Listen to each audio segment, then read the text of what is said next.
Obrigada, doutor Flávio. É um prazer estar aqui. Eu sinto muito feliz de poder estar falando um pouquinho de cuidados paliativos. É um trabalho que a gente desenvolve há um tempo lá no UGOL, a gente iniciou a comissão de cuidados, e eu acho que é muito importante a gente difundir mesmo essa ideia dos cuidados paliativos. A gente sabe a importância real desse tipo de cuidados em todos os âmbitos, né? Não só no hospital, mas também nos consultórios. É muito importante a gente entender um pouquinho todo esse processo. Antes de iniciar a aula propriamente dita, nosso bate-papo, eu gostaria de compartilhar com vocês uma ferramenta que a gente utiliza, que eu sou geriatra, a Sociedade Brasileira de Geriatria e Gerontologia disponibilizou, a gente tem essa ferramenta no site oficial da sociedade, de forma gratuita, para quem se interessar. E também o local onde eu fiz o meu curso de cuidados paliativos, na Casa do Cuidar, com a doutora Ana Cláudia, em São Paulo. Eles também criaram uma ferramenta deles, um pouco modificada, mas eu acho bem interessante e vou partilhar um pouquinho aqui com vocês. Na SBGG, essas ferramentas são chamadas de cartas na mesa, onde eu gostaria na Casa do Cuidar, eles chamam essas cartas de cartas de escolhas sagradas. Eu gostaria que vocês... Peraí, rapidinho, deixa eu compartilhar aqui com vocês. Isso. Gostaria que eu vou mostrar para vocês algumas cartas. Não sei onde que vocês estão, se estão chegando no hospital, se estão no consultório, mas assim, pelo menos um pouquinho vocês parassem, se possível, e olhassem para a tela nesse momento, que eu vou compartilhar com vocês algumas cartas, e eu gostaria que vocês escolhessem, que vocês se imaginassem numa situação. Vocês acabaram de receber um diagnóstico de uma doença incurável, uma doença ameaçadora à vida, e o seu médico acaba de informar vocês que, devido à gravidade da doença, o estágio em que ela foi diagnosticada, vocês terão cerca de 1 ano de vida. Então, eu queria que vocês escolhessem entre essas cartas que eu vou estar passando aqui, mostrando para vocês, escrevessem aí no papel, no bloquinho de notas do celular, escolhessem 15 cartas que pudessem representar quais são os principais desejos, quais são as suas principais vontades de realizar nesse 1 ano de vida. Eu vou passar umas 2 vezes, que aí vocês conseguem ver tudo e escolher essas 15 cartas, tá bom?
Acabaram as cartas, vou passar mais uma vez tapetinho para vocês escolherem as 15.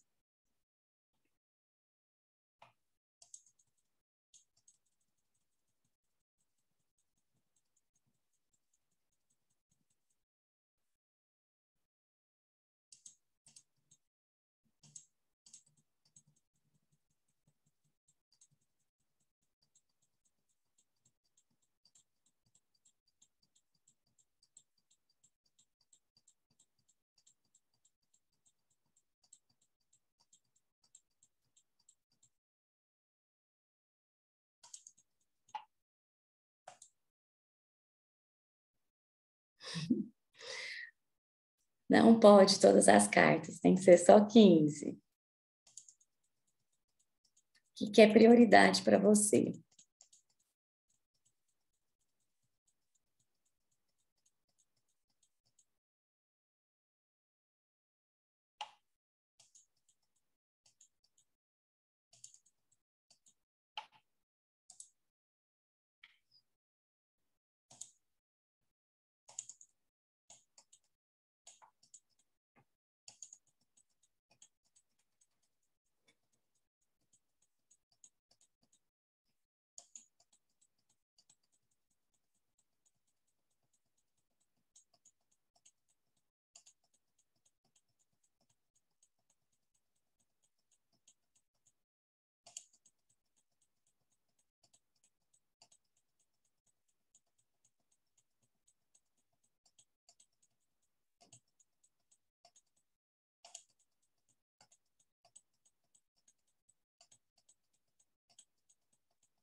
Escolheram? Agora a doença de vocês avançou. Vocês vão ter provavelmente cerca de 1 mês de vida. Então, dessas 15 cartas que vocês escolheram, vocês vão ter que tirar 10. Escolher dessas 15, 10 que vocês acham que são mais essenciais e que vocês vão priorizar nesse 1 mês de vida. Tira 10, né, Marina? Sobra 5. Isso. Tá, Não, vocês vão escolher 10. Vão ficar com tá. 10. Vão Beleza. riscar 5. Boa. Anular 5.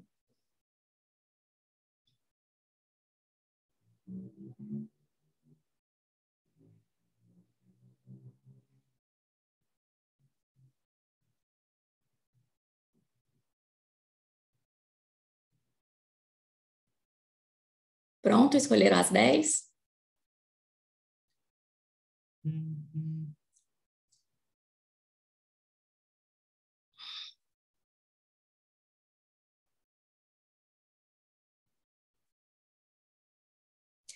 Agora, vocês têm 1 semana de vida. Então, dessas 10 que vocês já tinham selecionado como as principais, selecionem 5. 5 que vocês acham mais importantes para essa 1 semana que vocês têm de vida.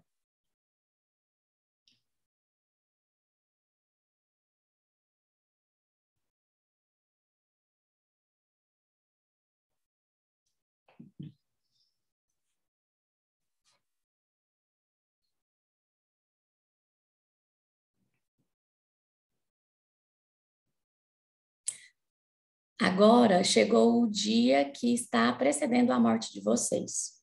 Vocês têm 1 dia de vida. E aí eu quero que vocês escolham uma carta que vocês acham mais importante nesse último dia de vida de vocês.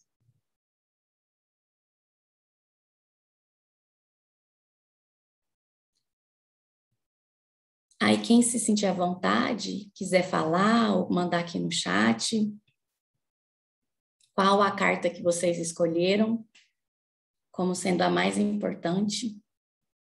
Eu escolhi a família comigo. Também escolhi a mesma coisa. Mas eu queria umas 4 juntas, assim. Família comigo. Tirar a dor. Dançou faz tempo a dor aqui no meu. E aí, o que vocês sentiram, assim, com essa família junto, estar, né, nesse momento junto com a família, estar com Deus, estar em Deus? E qual foi a sensação que vocês tiveram, assim, né, quando a gente, o Jorge falou, né, nossa, não pode escolher todas, né, tem que ser só 15, eu queria todas. O que vocês sentiram, assim, quando a gente começou e, tem que escolher 15, e aí a morte foi se aproximando, e a gente também tinha que deixar coisas que a gente achava essencial, né? E ter que escolher ainda do essencial, o que você achava mais importante naqueles últimos dias ali. Se alguém quiser falar. Eu já fiquei com vontade de chorar, né? Se a sala era para chorar, já lascou tudo, viu, mãe? Hoje já encheu de lágrima aqui. Já. O Arthur colocou um grande aperto no peito, difícil. E olha, gente, que a gente está falando de uma situação hipotética, né? Nós estamos aqui no momento da gente poder estar compartilhando, aprendendo, né, um pouco mais, compartilhando algumas ideias, e trouxe uma angústia, né? Não sei se alguém já passou por uma situação semelhante, ou com a sua própria saúde, ou com alguém querido, mas realmente mexe muito com a gente, e isso é o que os nossos pacientes muitas vezes sentem, né? E eu acho também interessante a gente ver que cada um tem sua prioridade, cada um considera algo mais importante, né? Então, às vezes, o que eu, Marina, acho essencial não é o que o outro acha, né? Não é o que o outro prioriza. E que realmente também durante todo o curso da nossa doença ou da nossa evolução, a gente tem mudanças também nos nossos pensamentos, né? Então, quando a gente se tem um ano para viver, a gente tem algumas prioridades. Quando a gente tem 15 dias, são outras. Então, durante o paciente também, durante o seu processo de doença, durante o seu processo de adoecimento, a partir do momento em que ele recebe o diagnóstico de uma doença grave, incurável, ele também passa por todas essas fases em que ele começa a priorizar, né, o que ele acha mais importante, e isso vai mudando também de acordo com o tempo.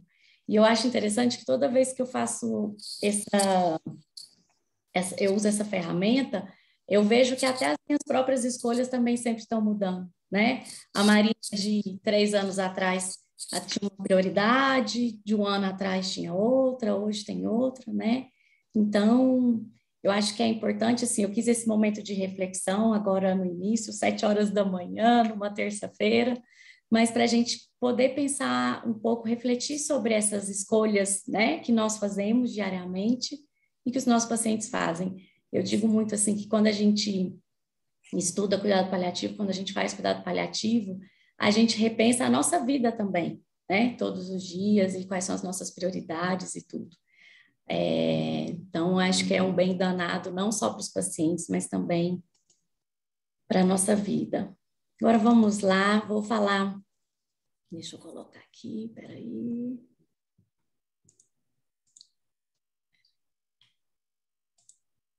Isso.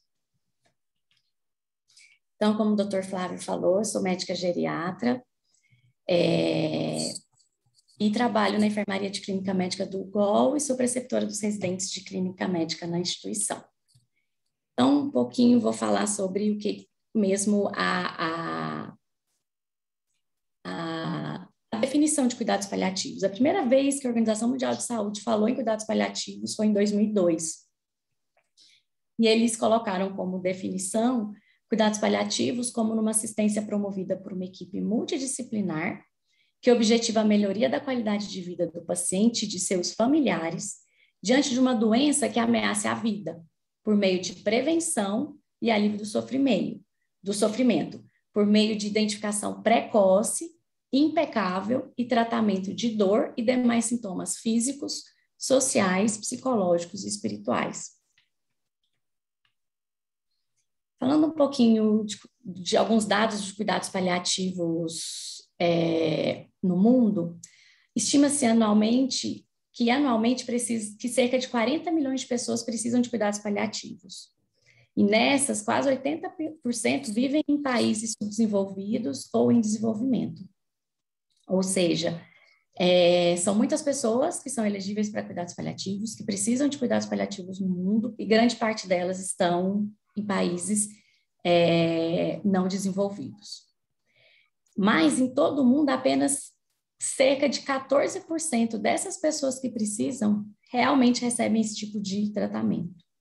Ou seja, mais de 80% das pessoas não recebem esse tipo de cuidado, não conseguem ter acesso aos cuidados paliativos. São urgentemente necessárias a presença de políticas nacionais, pesquisas, treinamento das equipes de saúde em cuidados paliativos, né, para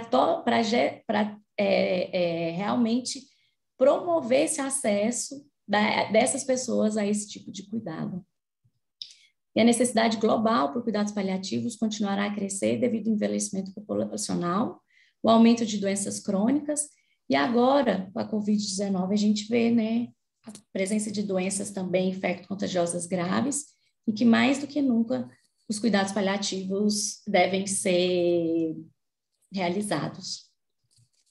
Falando um pouquinho de cuidados paliativos no Brasil, a gente vê que existem cerca de 121 serviços de cuidados paliativos em todo o país. E mais dessas atividades, mais da metade desses serviços iniciou suas atividades há menos de 10 anos. E, na sua maioria, são em hospitais públicos, e o serviço é no tipo assistencial consultiva. Como que isso funciona?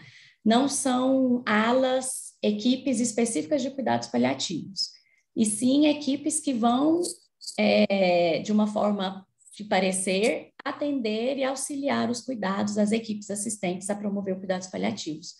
Então, são mais raras ainda as instituições em que têm leitos específicos para cuidados paliativos no Brasil. A maioria da população atendida são adultos, são maiores de 18 anos. Isso mostra que a área da pediatria ainda fica muito aquém na promoção de cuidados paliativos. Então, realmente, é feito mais cuidado paliativo em adultos. E quase metade desses pacientes tem dificuldade quanto ao acesso a opioides, ou seja, são pacientes que já são assistidos por um serviço de cuidados paliativos, e quase metade desses pacientes, mesmo assim, tem dificuldades a acesso a medicações que são essenciais para o conforto e para o cuidado. No Brasil, existem cerca de 300 escolas médicas e menos de 5% têm algum ensino em cuidados paliativos como disciplina. Eu formei tem 11 anos e nunca ouvi falar sobre cuidados paliativos. Fiz minha residência de clínica médica, não tinha ouvido falar sobre cuidados paliativos. Na minha residência de geriatria que eu conheci cuidados paliativos. E isso está sendo uma realidade que a gente está buscando ter uma melhoria. Então, a gente vê que a gente tem alguns internos que passam com a gente, e alguns já tiveram uma aula ou outra sobre cuidados paliativos, né? E eu acho que a nova geração está tendo mais acesso a essa informação sobre esse tipo de cuidado, e eu acho que a gente tem que realmente priorizar e investir nisso, em mudanças nas formações, né? É uma coisa que sempre a gente tem essa queixa quando nós vamos conversar, toda a equipe múltipla, equipe da nutrição, da enfermagem, fisioterapia, todo mundo fala, nossa, eu nunca vi falar sobre cuidados paliativos, né? A nossa formação é ao contrário, a gente é formado para sarar, para curar, para tratar, para salvar, né? E a gente trata com a morte todos os dias e a gente não sabe o que fazer com ela, né? Então, a gente tem essa dificuldade mesmo na formação, mesmo desde o princípio. Cuidados paliativos é regido por princípios. Esses princípios são os que irão nos guiar e nos orientar por todo o cuidado do paciente. Ele deve ser iniciado de forma precoce. Normalmente, o ideal é que aconteça junto com o tratamento modificador de doença. Isso a gente tem que é uma dificuldade que a gente sabe muito grande, que muitas vezes as pessoas associam o cuidado paliativo ao paciente que já está em processo de fim de vida, o paciente que já está morrendo. E não, a partir do momento em que o paciente recebe um diagnóstico de uma doença grave, uma doença incurável, uma doença que pode ameaçar a sua vida, ele deve ser, sim, abordado com cuidados paliativos, né? Sabendo que durante a sua fase de doença, o tratamento curativo pode ser muito mais importante e ter um peso muito maior do que os cuidados paliativos, né? Mas ele deve ser introduzido desde o início do diagnóstico, né? Porque assim a gente consegue fazer toda a investigação necessária, compreender melhor o tratamento e fazer o manejo correto dos sintomas desde o diagnóstico, desde o início, não esperar o paciente ficar próximo à morte para a gente começar esse tipo de cuidado. Cuidados paliativos valorizam a vida, é sempre reafirmando a vida e sua importância, mas a gente também compreende a morte, reconhecendo-a como um processo natural e a gente nunca deve antecipar nem postergá-la. Então, a gente no Brasil é proibido a eutanásia, a gente não se faz eutanásia, cuidados paliativos não é eutanásia e não muito menos distanásia. Então, a gente fala realmente a ortotanásia, a morte no momento certo, né? Então, a gente vai sempre priorizar a vida, fazer com que o paciente viva de uma forma com qualidade, com autonomia, mas também entendendo o processo da morte e reconhecê-lo, assim, como um processo natural, né? Um foco muito grande dos cuidados paliativos é o tratamento de sintomas. A gente sempre tem que avaliar, reavaliar e sempre aliviar a dor e outros sintomas geradores de desconforto. Eu acho isso é muito importante, essa questão da reavaliação. Não é simples fazer cuidados paliativos, né? A gente tem que tomar uma conduta, reavaliar, olhar o que a gente fez, se aquilo foi bom, se não foi, qual foi o benefício. Então, essa reavaliação é constante do nosso trabalho. E entender o indivíduo com a sua completude.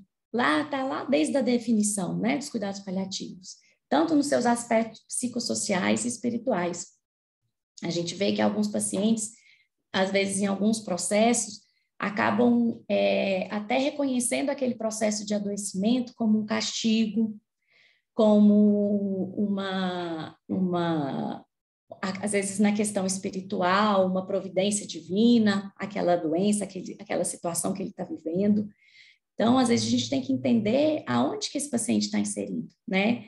Eu tive uma vez um paciente que ele estava ele tinha sofrido um AVC e estava com algumas sequelas importantes e ele tinha uma lesão por pressão e ele tinha dor e ele tinha tido uma fratura antes desse AVC e que não tinha conseguido ser fixada, então ele estava com aquela fratura ainda apresentando dor. E aí sempre que eu questionava ele como é que estava a dor, como é que ele estava se sentindo, ele chorava de dor, assim, você via na face dele dor, mas ele não reclamava. Eu falava, olha, eu vou passar um remédio para o senhor, vamos fazer isso, vamos fazer aquilo. Ele falava, não, doutor, eu tenho que sentir essa dor. Isso é um castigo. Aí a gente depois foi saber algumas situações que ele teve uma situação, uma relação com os filhos muito difíceis, de abandono, e aí ele sentia que aquilo era um castigo, que ele estava sofrendo em vida por não ter dado auxílio, ter cuidado dos filhos do jeito que devia cuidar. E aí isso atrapalhava o nosso cuidado com ele, porque ele se sentia merecedor daquela dor e não queria que a gente cuidasse dele, não se permitia ser cuidado. Então, a gente tem que entender aonde que esse paciente está inserido, quem que é esse paciente que a gente está cuidando, né? E isso é muito importante, a presença da equipe multi. Não se faz cuidado paliativo sozinho. Não é só o médico que faz, não é só a psicóloga que faz, não é só a enfermeira que faz. A equipe toda tem que estar envolvida no processo, né? Todos são importantes para manter a autonomia, para manter o cuidado e, sim, manter a qualidade de vida desse paciente, né? Independente em que fase de doença ele estiver, toda a equipe multi é importante para estar junto, oferecendo esse cuidado. E uma das coisas mais importantes do cuidado paliativo é a melhora da qualidade de vida, que a gente sempre tem que buscar influenciar positivamente o curso da doença e auxiliar esse paciente a viver ativamente até a sua morte. Às vezes o paciente está numa fase avançada de doença em que ele não consegue fazer uma fisioterapia de reabilitar e voltar a andar e conseguir caminhar, né? Mas o simples a gente manter, junto com a equipe, os cuidados em que ele consiga simples pentear de cabelo, escovar os dentes. Então, manter aquela autonomia dele é muito importante, né? E o cuidado com a família. Eles são parte importante em todo esse processo, né?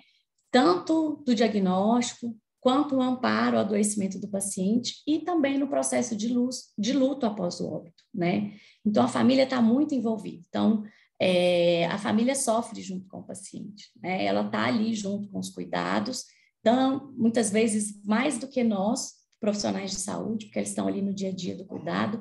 Então, é importante a gente entender também toda essa família, né? Onde que está todo esse paciente está inserido e quais são as prioridades do paciente e da sua família, né? Eu gosto muito dessa frase: paliar não é deixar de cuidar. Pelo contrário, a gente faz ampliar os cuidados dos pacientes.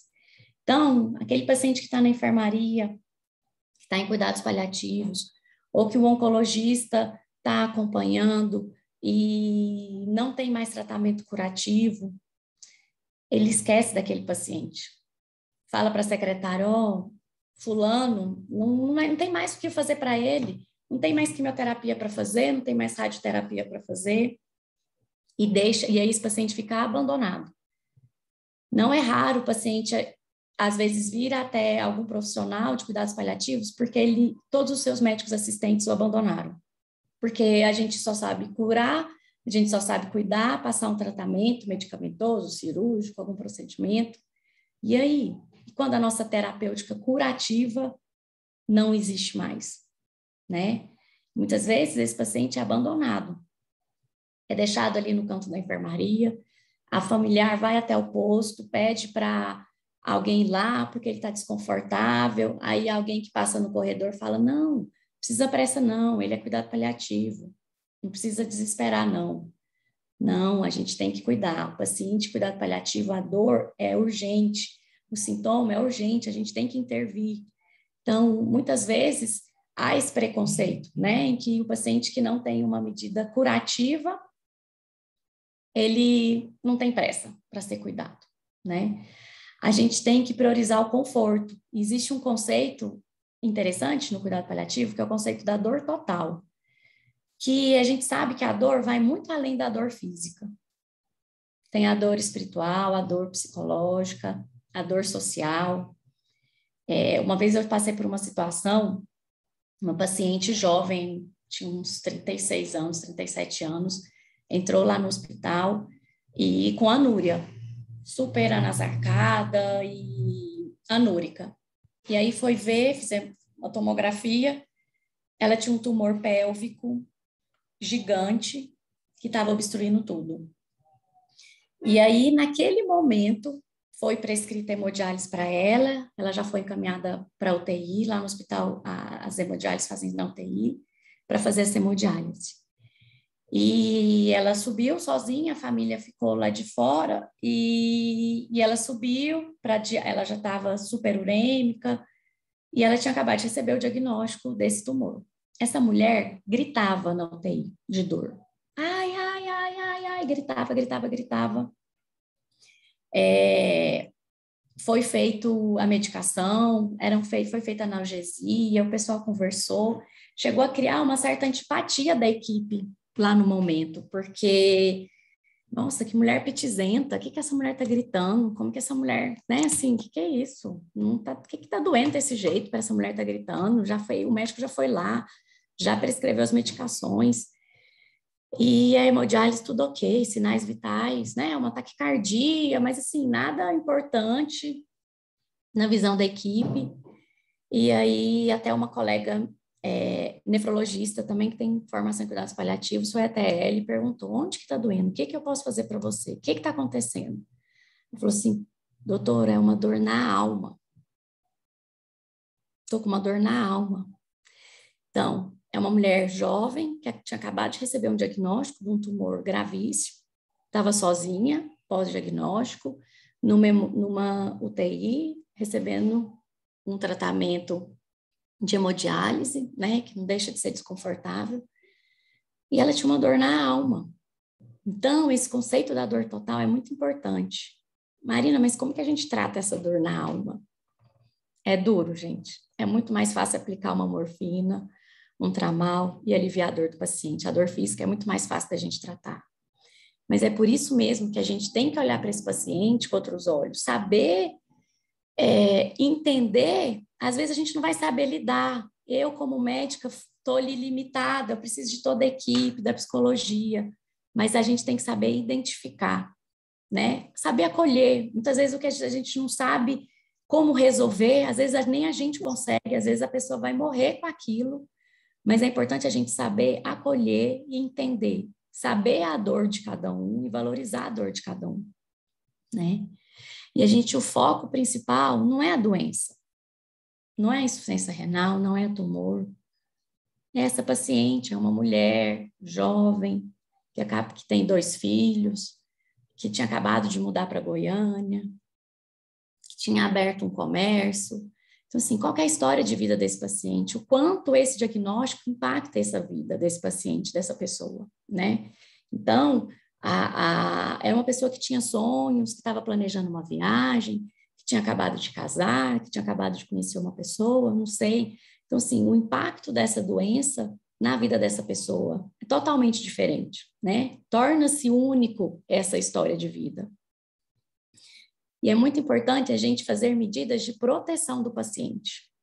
Porque muitas vezes, com a ânsia de oferecer os cuidados, todas as terapias, a gente esquece do paciente. A gente quer tratar o tumor, a gente quer tratar o coração, a gente quer tratar o rim. E esquece do que todo esse tratamento traz para essa pessoa. Então, muitas vezes, o cuidado paliativo entra muito como uma medida protetora mesmo, em saber o que é o ideal para esse paciente. Eu digo muito assim, que a gente não pode ter... Ah, Marina, mas pacientes cuidados paliativos fazem hemodiálise? Sim. Pacientes cuidados paliativos fazem cirurgia? Sim. Tudo depende em que fase da doença esse paciente está. Qual que é a condição clínica desse paciente, né? Esses dias a gente estava com um paciente que ele já tinha uma sequela prévia de AVC, teve um outro AVC lá na instituição, e durante a internação ele fez um quadro de colecistite, e super grave, fez sepse e tal, foi para a enfermaria, ficou na UTI, foi para a enfermaria, a gente fez uma cirurgia, ele tirou a vesícula, ficou bem, conseguimos deshospitalizar. E desde o início a gente sabia que o paciente ele tinha uma doença limitadora, uma doença grave, que poderia levar à morte, mas a todo momento a gente estava tendo esse cuidado. Ele era um paciente em cuidados paliativos, mas que a gente sabia que tirar aquela vesícula ali seria uma coisa importante. Ele tinha dor, poderia ter uma nova infecção, e ele tinha um performance status, ele tinha uma condição clínica de ser submetido à cirurgia, sentamos junto com a equipe da cirurgia e o paciente realizou a cirurgia. Então, na verdade, a gente amplia os cuidados para ele. Então, não é só a medida curativa, a medida protetiva, a gente saber o que aquele paciente, naquele momento, precisa, o que para aquele paciente, naquele momento, é bom, né? Às vezes, lá atrás, quando ele estava séptico, a gente achava que ele não ia ter condição de passar por essa cirurgia. Mas ele conseguiu, se estabilizou, conseguiu ficar bem clinicamente para ele ser submetido. E foi embora para casa. Então, a gente tem que entender que a gente tem por obrigação entender todo esse caminhar do paciente no seu processo de doença e saber sempre ponderar o que é importante para ele. E aí a gente pensa, quais são os pacientes que vão se beneficiar, né, dessa modalidade de cuidados? Quais são os pacientes que são elegíveis para cuidados paliativos? A gente baseia tanto por tipos de doenças, como também por condições próprias do paciente. Então, por exemplo, pacientes com doenças que ameaçam a vida, para quais a terapêutica pode resultar em cura, mas pode falhar. Então, o paciente que recebeu um diagnóstico de câncer, um câncer inicial, que tem uma probabilidade de cura muito grande, sim, desde o início ele deve ser considerado ter essa avaliação em cuidados paliativos, porque é uma doença que pode resultar ou não em cura, né? A gente não tem que esperar o câncer ser metastático, grave, para a gente falar sobre cuidados paliativos para esse paciente, né? Doenças também que limitam a vida, sem uma possibilidade curativa, e que a possibilidade de morte é elevada. O AVC com sequela, pacientes, crianças que nascem com malformação congênita, né? Então, são doenças que não existem cura e que podem levar o paciente à morte, por limitá-lo em diversas condições sistêmicas, né? E também por condições inerentes do paciente, quando o paciente não é candidato à terapia curativa, quando o paciente tem visitas frequentes à emergência, mais de uma vez ao mês pelo mesmo diagnóstico, pacientes que têm uma internação prolongada, sem evidência de melhora, internação prolongada em UTI, e pacientes que têm um prognóstico reservado, documentado pela equipe médica. E aí, alguém conhece algum paciente que tem alguma dessas condições? É comum, né? É o nosso dia a dia. Pacientes que entram na UTI previamente funcionais, saudáveis, mas que devido a diversas complicações, há uma disfunção orgânica, há uma disfunção sistêmica, né? Em que a gente tem que chegar a um momento e parar e falar, peraí, né? O que nós estamos fazendo, né? É muito mais difícil prognosticar e definir a elegibilidade de pacientes que não têm essa doença incurável, que não tem uma doença ameaçadora à vida, né? Mas a gente também tem que entender que existem condições do paciente, né? Onde a gente sabe que as complicações ocorreram, complicações potencialmente irreversíveis, né? E que tudo isso vai mudar o caminhar do paciente, né? Como que o paciente vai ficar depois dessa internação? Como que o paciente vai ficar em casa depois? É importante a gente ter essa visão. Então, a doença não está sozinha, a doença está em uma pessoa. E essa pessoa tem a sua funcionalidade, tem os seus desejos, tem suas multimorbidades. Então, a mesma doença, em pessoas diferentes, tem prognósticos diferentes, né? A gente tem que entender essa relação. Não é só ter um conhecimento técnico da doença. A gente tem que ter o conhecimento técnico da doença, mas saber em quem essa doença está inserida, né? A doença em si tem suas fases, tem suas possibilidades terapêuticas. Então, todas essas características permeiam entre o foco voltado não só na doença, mas em si na pessoa, né? Uma mesma insuficiência cardíaca numa jovem de 30 anos é diferente de uma insuficiência cardíaca com a mesma fração de ejeção num idoso de 80, né? Então, a gente tem que entender em quem essa doença está inserida, em quem é essa pessoa que tem essa doença. Qual que é a sua funcionalidade, que é o quê? A sua capacidade de realizar suas atividades, autocuidados, as atividades instrumentais, que a gente fala muito na geriatria, né? Então, capacidade de mexer com as suas finanças, de poder mexer com dinheiro, sair de casa, pegar um meio de transporte, né? Quais são os desejos dessa pessoa? quais são as vontades. Olha lá a nossa carta, né, cartas na mesa, nossas cartas sagradas. O que é para aquela pessoa é importante? Quais que são as doenças que a pessoa já tinha antes de ter essa patologia ou antes de ser acometido por essa doença, né? E é muito importante a gente entender também os aspectos psicossociais, porque onde que esse paciente, esses dias a gente estava com um jovem, 24 anos, um acidente de carro gravíssimo, e ele estava em hemodiálise, com sequela neurológica importante, não contactuava, e ele estava em hemodiálise, já tinha uns 2 meses que ele estava internado com a gente, não tinha tido recuperação de função renal e provavelmente não ia ter. Ele teve algumas lesões vasculares, teve que sofrer algumas amputações, e tanto pelas drogas vasoativas na UTI, quanto mesmo por lesões vasculares no acidente. Então, ele provavelmente não ia recuperar essa função renal. Ele morava na roça, no interior de Goiás.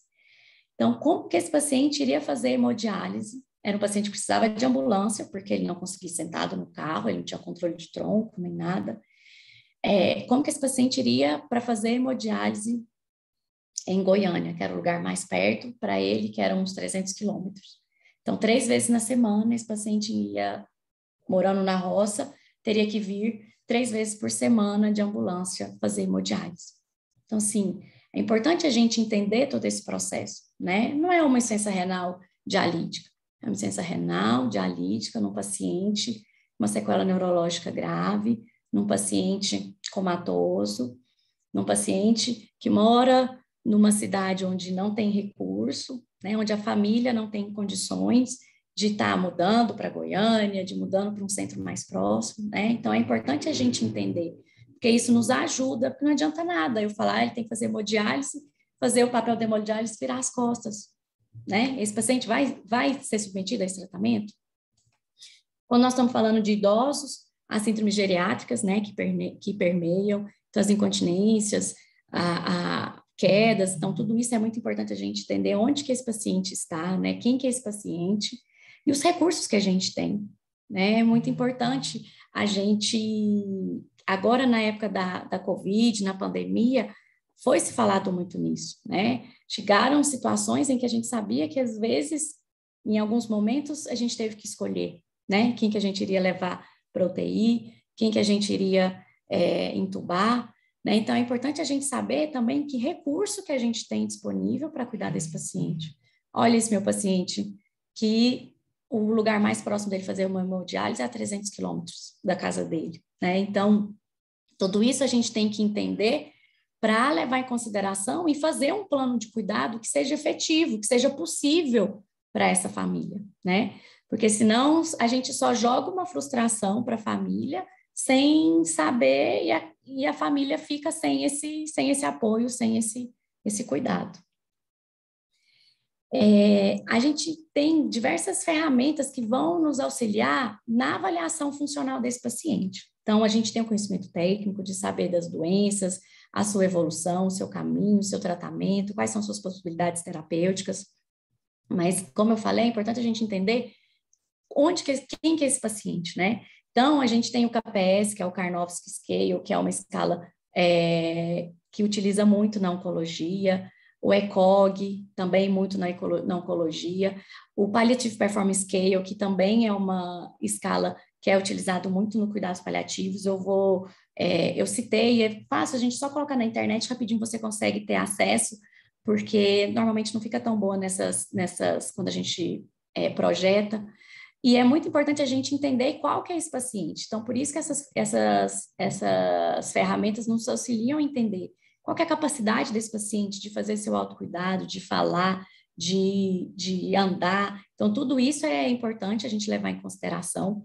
E tem a Universidade de Califórnia tem um programa, um site que é bem interessante, tem um aplicativo e tem no site, que também nos ajuda a pensar em prognóstico, a gente entender qual que é o prognóstico desse paciente, avaliando sim a sua funcionalidade.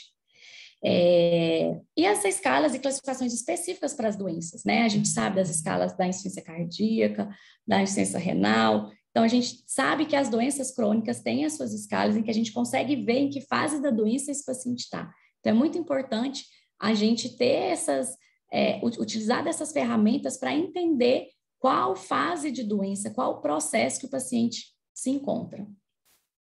Vou citar aqui esse trabalho que eu achei bem interessante, que foi feito na USP de São Paulo, lá no HC de São Paulo, e foi a equipe de geriatria, o Dr. Marlon, um geriatra super querido, que esse trabalho foi bem bacana, agora no início do ano teve divulgação em revistas internacionais, em que eles adaptaram, né, todo mundo ficou sabendo, na época da Covid, das maiores ondas, o HC de São Paulo ficou fechado para a Covid. E aí eles criaram uma ferramenta para auxiliar na avaliação do prognóstico desses pacientes durante o curso da doença, né? Então, quer dizer, uma doença aguda em que a gente estava pensando e planejando de uma forma concreta, objetiva, qual que seria esse prognóstico desse paciente. Então, eles usaram uma ferramenta chamada ProAge, que eles criaram com 5 perguntas em que eles associaram as perguntas normais do pronto-socorro. Então, tinha lá os critérios de NIOS, aqueles que a enfermagem faz algumas anotações, né, sobre a frequência cardíaca, a saturação, o oxigênio, a temperatura, e um cabeçalho geral, né, idade, sexo, se tem alguma multimorbidade, e aí eles associaram essas informações.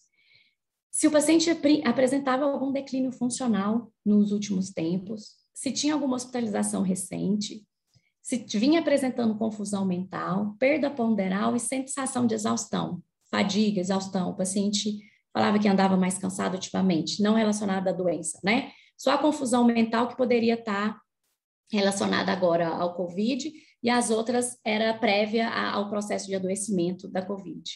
E aí, com essa ferramenta, eles conseguiam entender qual é esse paciente, e eles tiveram uma acurácia cerca de 80%, mostrando que eles conseguiram entender qual que seria o prognóstico desse paciente. Então, na entrada, eles já conseguiam definir qual que seria o caminho desse paciente de acordo com a doença. Então, se era um paciente que já tinha um declínio funcional prévio, já tinha algumas hospitalizações recentes, a gente viu muito na geriatria pacientes abrindo o quadro de COVID apenas com confusão mental, né? Nossa, meu avô ficou confuso, a gente vai ver, era COVID, sem nenhum sintoma respiratório nem nada.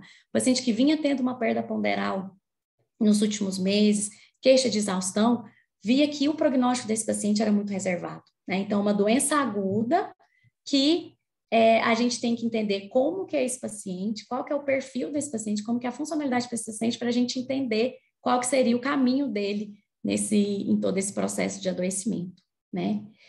E por isso tudo é importante a gente ter essa visão de prognóstico, para a gente entender como que o paciente quais que são os passos que esse paciente vai ter, quais são as terapêuticas que a gente vai poder oferecer para ele, né? Como que vai ser o nosso planejamento mesmo de cuidado, né? Além de informar o paciente e sua família sobre o que esperar do futuro, né?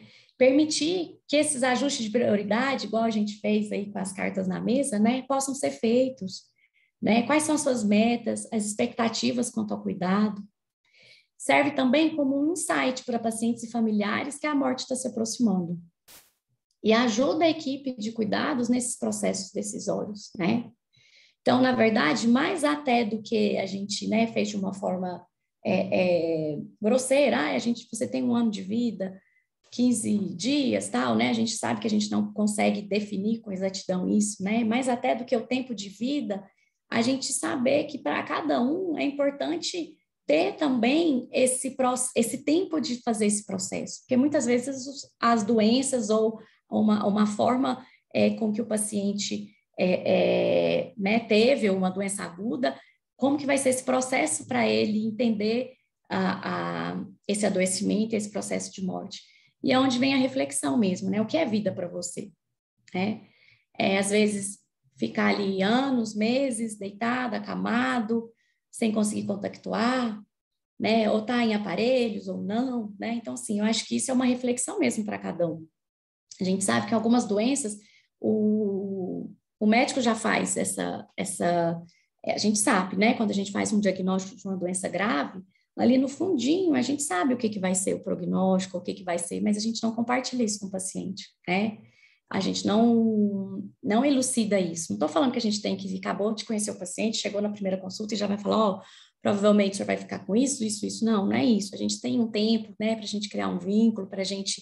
Mas é importante a gente partilhar. É nosso papel como cuidadores realmente fazer esse plano de cuidados, né? Não só na dimensão biológica, mas na dimensão emocional, espiritual, social, familiar, sabendo que o paciente é composto por todas essas dimensões, né? Então, ali a gente já está dando todas as medicações, fazendo todo o tratamento terapêutico proposto, mas é importante a gente entender e partilhar com o paciente quais que são os nossos planos, né? Para a gente fazer esse cuidado de uma forma homogênea, sabendo que pode ter intercorrências, agravamentos, né, em todo esse processo, mas é importante o paciente também conhecer sobre esse caminho que ele vai trilhar, né? Então, na dimensão biológica, é muito importante a gente fazer o manejo correto da dor, da fraqueza, da fadiga. Importante os cuidados com a pele, higiene pessoal. Isso é uma coisa muito importante. Às vezes me perguntam, doutora, a gente dá banho no paciente, pode mobilizar? Então, é importante, sim, né, a gente ter esse cuidado. Às vezes, o odor, o mau cheiro ali está incomodando o paciente, incomodando o acompanhante, acomodando os acompanhantes dos outros quartos, né? Então, assim, esses cuidados básicos são mais importantes ainda nesses momentos, né? Em caso o paciente estiver em processo ativo de morte, em últimos dias de vida, né? Diagnóstico e manejo de delírio, dispneia, mudanças respiratórias. Lembrar que o paciente, ele tem um luto antecipatório, né? Como que ele deu um aperto no coração quando a gente falou, ó, você tem 1 ano de vida, né? Então, ele já está ali processando esse luto, né? Esse momento que ele pode chegar, não está mais com a família, quem que vai cuidar da minha família, quem que vai dar a condição financeira para cuidar disso tudo, da família, dos seus filhos, né? Então, é importante a gente entender que o paciente, no seu processo de adoecimento, tem todas essas dimensões, né? E a gente tem por obrigação tratar e individualizar cada um, né? Não só olhar para a doença em si, mas saber em quem essa doença está inserida. Eu falo muito assim que a gente, antigamente, a gente não, né? Assim, quando se falava de cuidados paliativos, se pensava em cuidados para pacientes com câncer, né? Apenas. E depois, os pacientes com doenças neurológicas graves, esclerose lateral amiotrófica, demência. E hoje a gente vê que, nos últimos anos, a gente fala sobre cuidados paliativos em pacientes com doenças crônicas, pacientes com TPOC, com insuficiência cardíaca grave, com insuficiência renal, né? São doenças incuráveis e que podem ameaçar a vida dele. Então, a gente sabe que esses pacientes precisam, sim, ser tratados com cuidados paliativos associados aos tratamentos curativos, né? E agora, a COVID veio para mostrar para a gente que também doenças agudas, né? Agudas graves, que são ameaçadoras à vida, também a gente tem que ter esse olhar para o paciente, para entender todo o seu caminhar no processo de doença e quais que serão o nosso plano de cuidados efetivos. E o que eu acho que é muito importante, a gente reavaliar cada procedimento, né? Então, uma conduta que a gente toma com o paciente, a gente reavaliar e ver. Às vezes, a gente faz ali uma última quimioterapia, mais um procedimento, mas a gente também tem que saber o impacto disso tudo, né? E a gente tem que partilhar isso com o paciente. Nós vamos fazer isso, vamos ver como que vai ser a reação, como é que vai ser, né? Mas sempre reavaliar, olhar para trás e ver o que a gente está fazendo e qual o impacto que aquela terapia está tendo sobre o paciente, né? Não só sobre o câncer, não só sobre o rim, não só sobre o coração, mas qual que é o impacto que aquela terapêutica que a gente está tomando está tendo sobre o nosso paciente. É isso. Gostaria de agradecer vocês. Acho que o tempo ficou bem curtinho, assim, bem em cima, né? Desculpa. Mas se vocês tiverem alguma pergunta, quiser perguntar alguma coisa,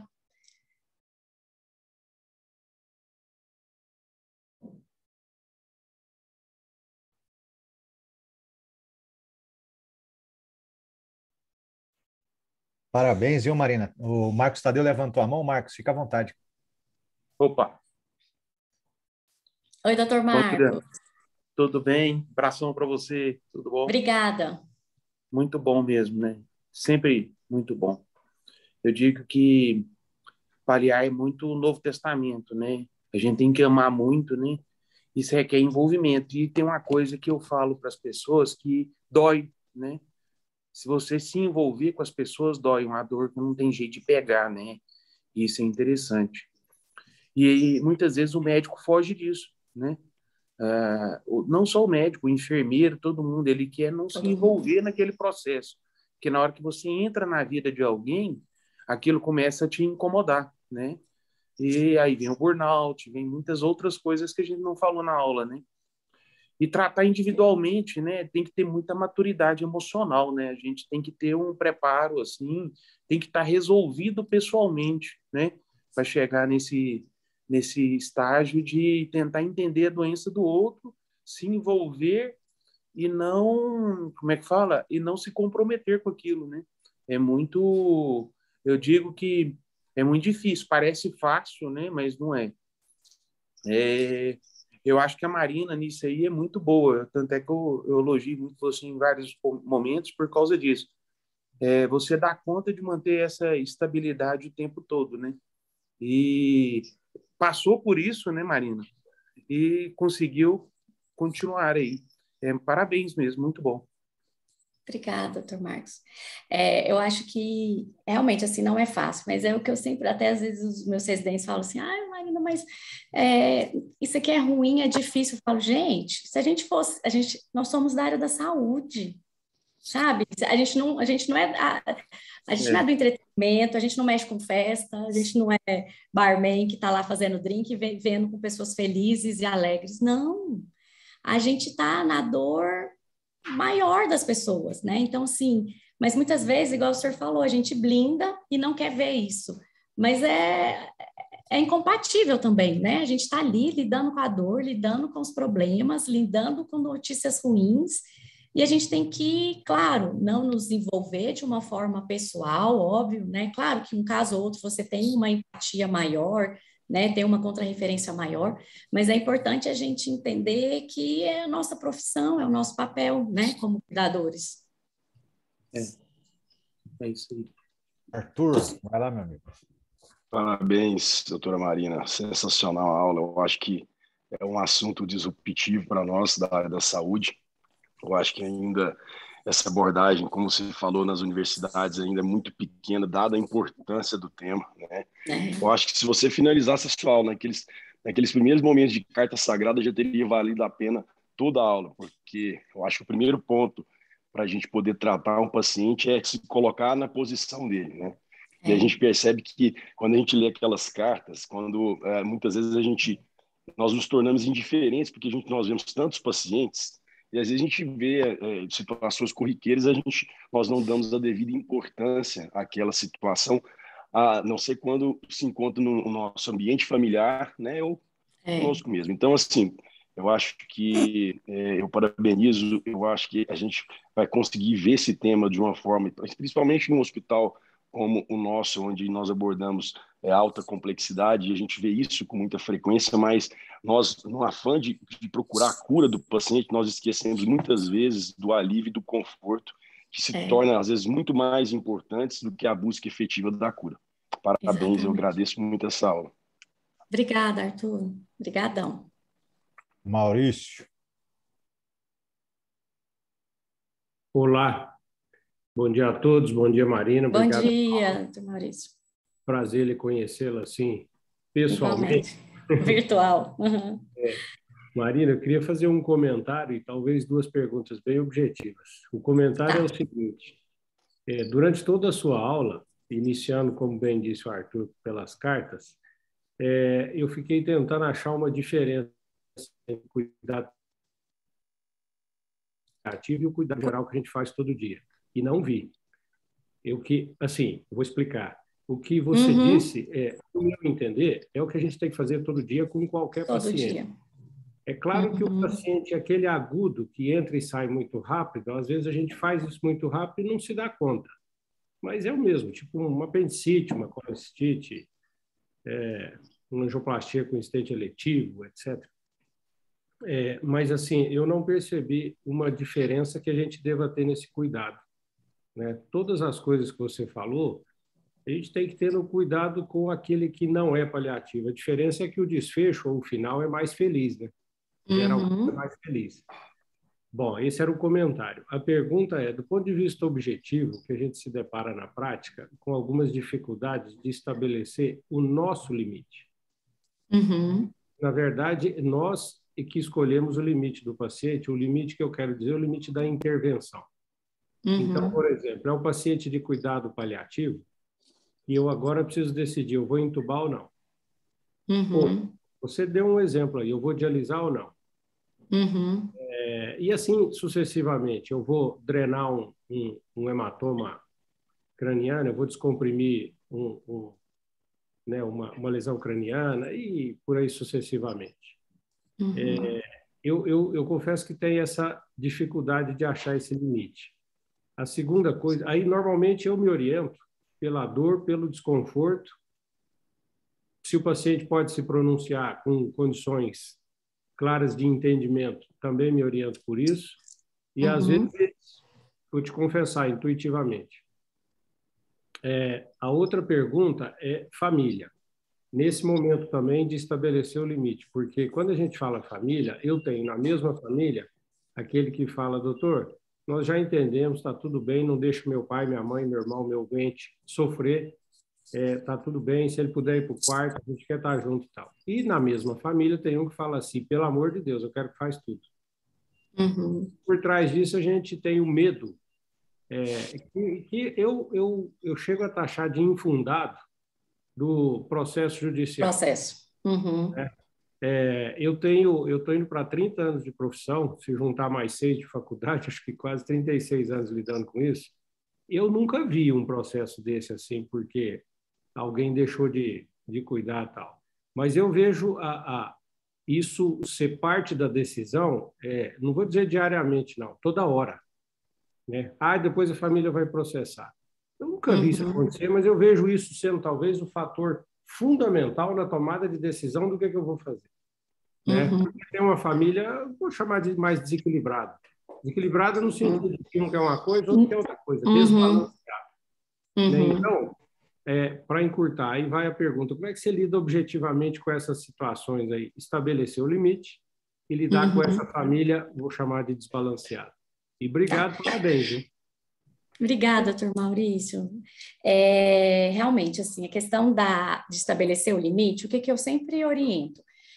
A gente não coloca os pacientes em caixinhas, em definições fixas, porque cada um é de um jeito e cada fase da doença que ele tiver, a gente vai também tratar de um jeito.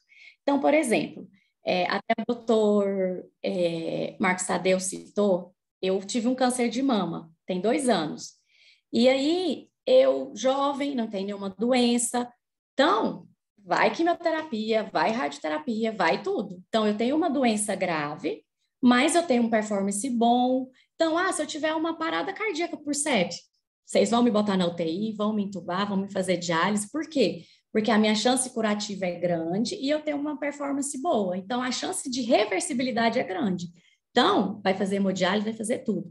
Então, é muito importante a gente ver em que fase da doença que o paciente está, então, saber a fase da doença e como que esse paciente está. Então, eu sempre digo assim, falo para a gente se questionar, esse procedimento vai trazer benefício?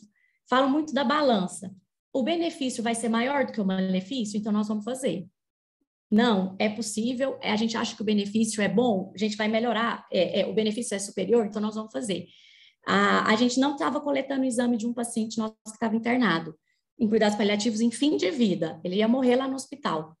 E aí ele começou a ter vômito, não parava de vomitar, o intestino parou, distendeu o abdômen, tal, com as medidas clínicas a gente não conseguiu resolver. Falei, gente, vamos dosar um potássio? Eu tirei o sangue, a gente estava sem colher sangue dele há uns 15 dias já. Colhi o sangue, a gente viu que o potássio estava baixo, a gente repôs, ele melhorou. Então, quer dizer, foi um desconforto relativamente pequeno ir lá e tirar o sangue dele para saber o exame, mas eu tive um benefício grande, porque eu consegui diagnosticar. Aí eu repus potássio para um paciente que estava morrendo em 2, 3 dias. Então, assim, eu tratei o desconforto. Então, eu acho que é muito isso. A gente vê o que a nossa medida vai trazer de reversibilidade. É possível reversibilidade ou melhora para o paciente. Então, já aconteceu de eu manter uma hemodiálise para um paciente que era muito congesto. Muito congesto. Então, a diálise não era para melhorar a ureia e creatinina dele, era para tratar a congestão, porque ele era anúrico, eu não conseguia melhorar aquilo, então o desconforto dele estava muito grande. Aí, a partir do momento em que ele ficou hipotenso, desconfortável durante a hemodiálise, eu vi que a hemodiálise estava sendo mais prejudicial do que benéfica, ele podia vir até a falecer durante a hemodiálise por instabilidade, eu suspendi e tentei, e aí a gente foi para a sedação paliativa para ele melhorar aquele sintoma.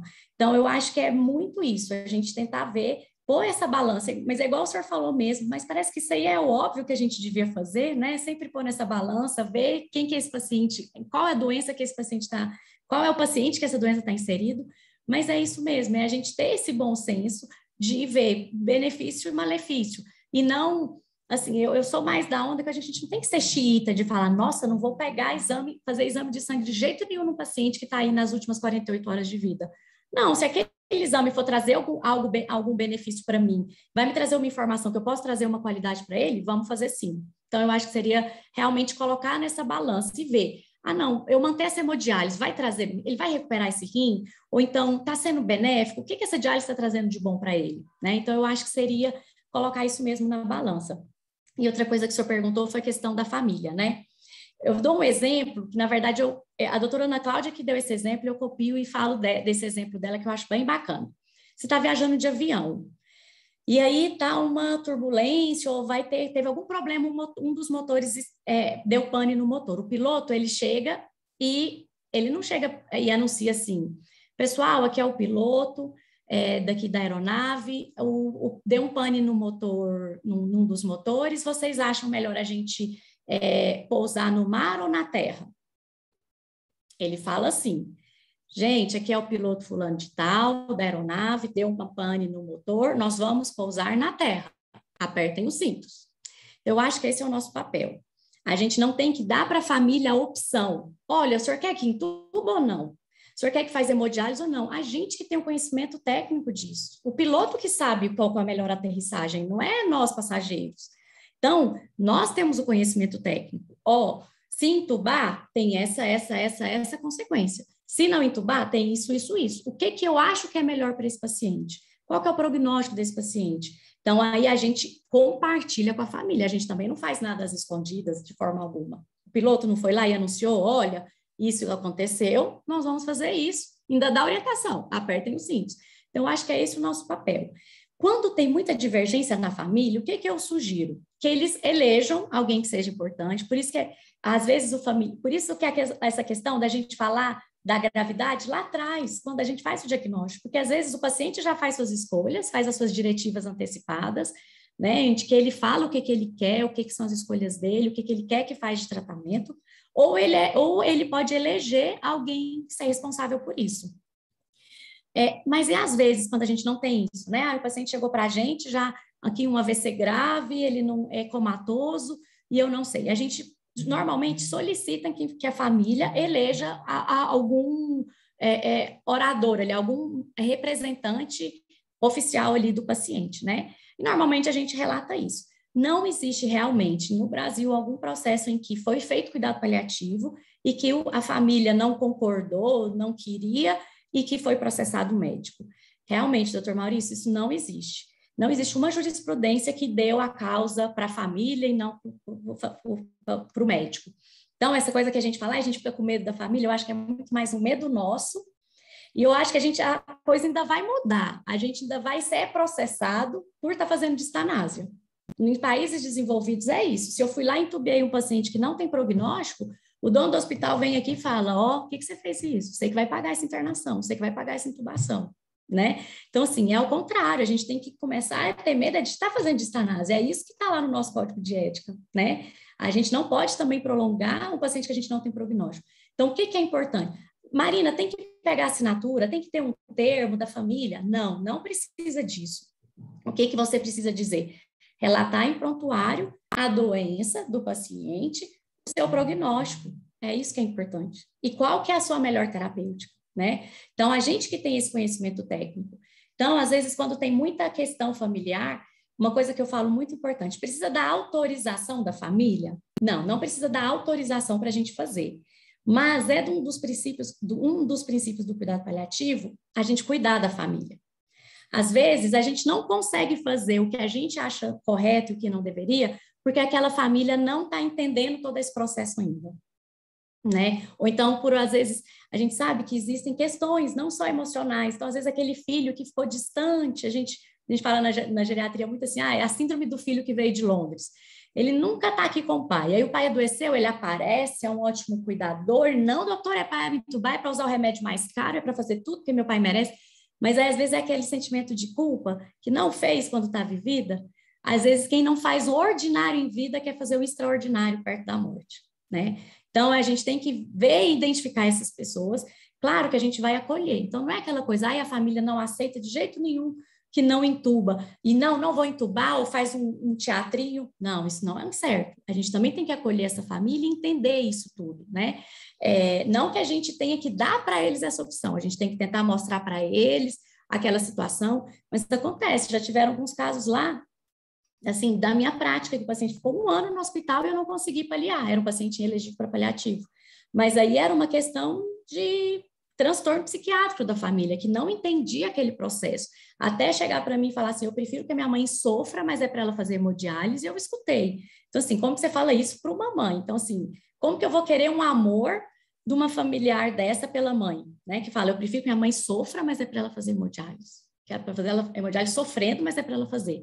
Então, aí é patológico, né? Mas realmente, quem entende, quem ama, quem cuida, entende o cuidado paliativo, né? Como uma boa opção, como a melhor opção, né? Então, acho que é isso mesmo, é a gente registrar em prontuário qual que é o diagnóstico, qual que é o prognóstico, provável, né? Claro, a gente não tem o dom de saber de tudo. Já aconteceu de eu falar no paciente que está em processo ativo de morte, de repente o paciente melhorar e ir embora para casa, entendeu? Então, assim, isso acontece, mas a gente realmente descrever sobre a gravidade, o prognóstico, e não tem nenhum problema judicial mesmo. E olha que eu sou esposa de advogado e o negócio realmente não dá problema. É isso mesmo. Nós estamos, obrigado, viu, Mariana? Você está deixando um tempo aqui para a gente fazer as perguntas. Nós já avançamos aí 16 minutos, mas a Ana Cecília, nossa paliativista aqui do hospital, ela quer falar. Então, Cissa, por favor, manda bala. Oi, bom dia, Marina. Bom dia.